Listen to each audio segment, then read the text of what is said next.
Hi, I'm Bill Osmolsky with the MacIver Institute, and this is your MacIver News Bulletin. The Wisconsin State Senate just met for the first time since June.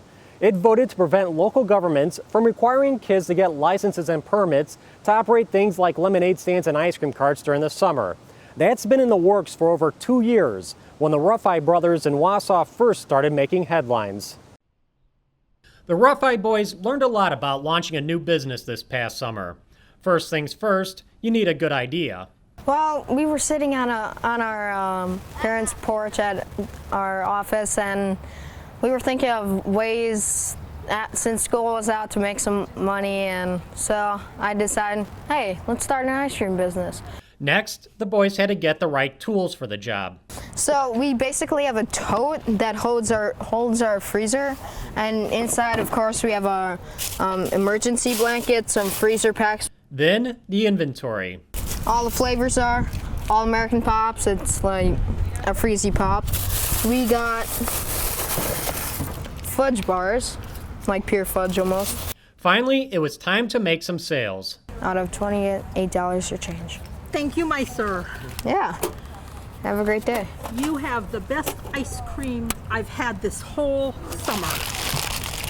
And the boys worked hard to make their business a success. Well, per day we're getting in around 8 hours a day, and then like per week we're not for hours, but we're getting in like 6, well not 6, but like all 7 days of the week.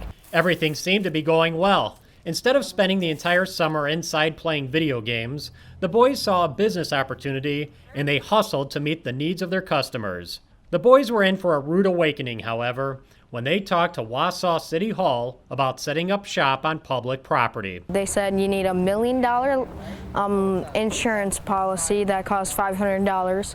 You need an inspection of the bike and $60 for, I think, like some other permit, and then we need to pay like $15 or $60 for a packet to see what we need, and we need like cleanable objects on the bike.